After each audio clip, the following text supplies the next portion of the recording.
The ceremonial halls of the Valkreth Empire stretched into darkness, their obsidian walls carved with the names of warriors who had fallen in the endless war.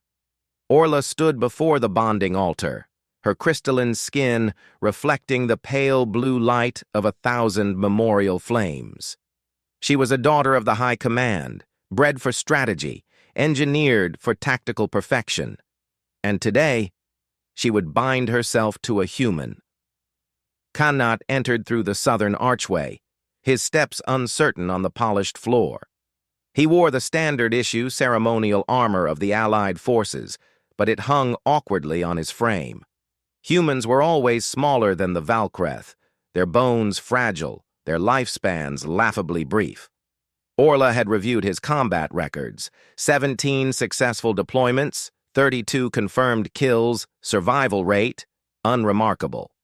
He was, by every measurable standard, ordinary. "This is a strategic alliance," her father, General Vrax, had explained 3 cycles prior. "The human worlds provide resources. We provide protection. Interspecies bonds strengthen the coalition. You understand duty, Orla." She understood. The Kreshva were consuming entire star systems. Every species in the quadrant had bent the knee or been exterminated. Personal desires were luxuries the galaxy could no longer afford. Kanat reached the altar. His eyes, those strange, wet human eyes, met hers. "I know you didn't choose this," he said quietly. "Neither did I, but I'll try to be worthy of it." Orla said nothing. Worthiness was irrelevant. This was duty. The bonding took 11 minutes. When the neural link established, Orla felt the surface of his thoughts, simple, direct, tinged with something she couldn't quite identify. Not fear, not resignation.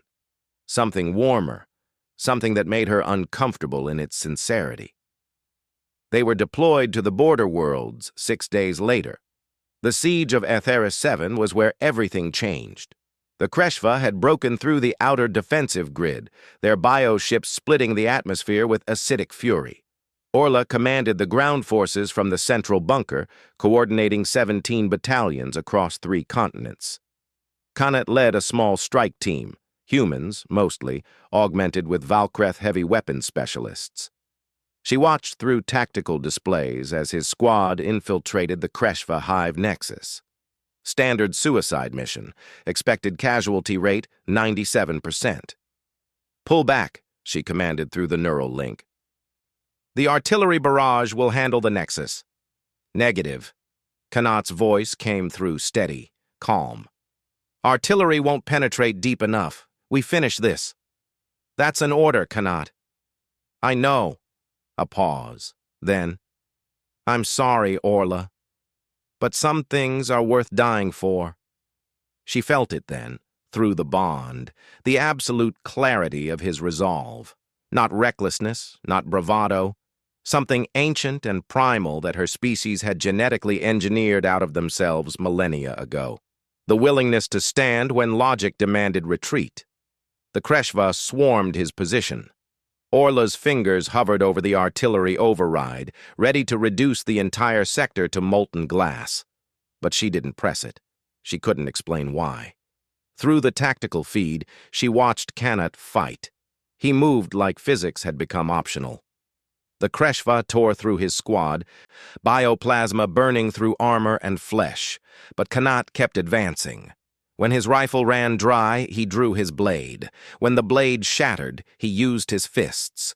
The neural link flooded with sensation, pain, rage, defiance, and beneath it all, that same inexplicable warmth. Protect them. Protect her.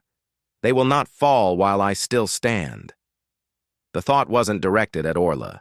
It was deeper than that. A fundamental truth written into his genetic code, a promise his species had carried from their primordial caves to the stars. The Kreshva queen emerged from the Nexus core, 20 meters of chitin and fury. Kanat was bleeding from a dozen wounds, his left arm hanging useless. Any rational being would have retreated. He charged. Orla felt it through the bond. the moment something broke inside him and something older emerged. The human legends called it different names across their fractured history: berserker rage, battle trance, the fury of the divine. Her scientists called it an adrenaline-induced psychotic episode. They were all wrong. Kanat's fist connected with the Queen's carapace, and the impact registered on seismic sensors 3 kilometers away. His broken body blazed with energy that shouldn't exist, violating every law of thermodynamics the Valkreth had spent 10,000 years documenting. He was dying, his cells burning themselves out, and he was laughing. The Queen's head separated from her thorax. The hive nexus collapsed. Kanat fell.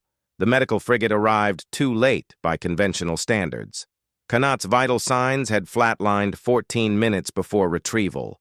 But the Valkreth had learned through bitter experience that human death was more of a suggestion than a rule.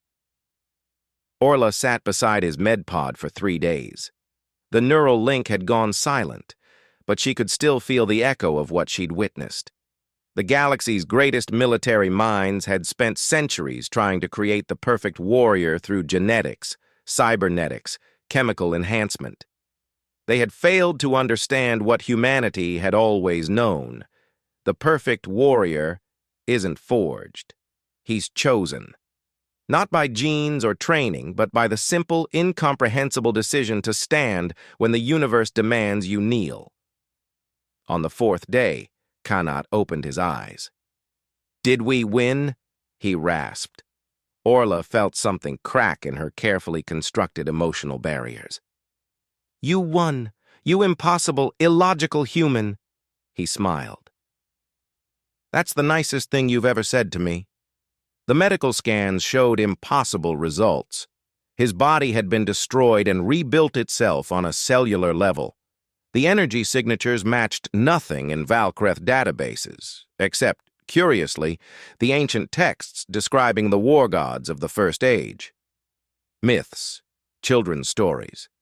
Except Kanat had become one. "What happened to you?" Orla asked. Kanat looked at his hands, flexing fingers that had punched through starship-grade armor. "I don't know. I couldn't let them hurt anyone else. Couldn't let them hurt you." He met her eyes.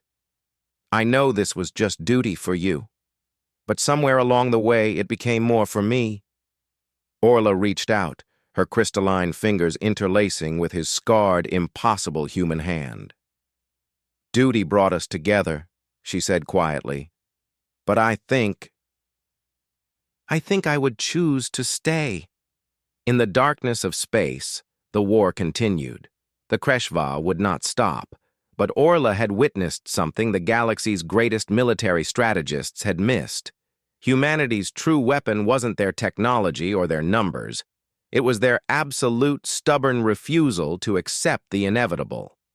And perhaps, she thought, watching Kanat sleep, that was something worth believing in, something worth fighting beside, something worth loving.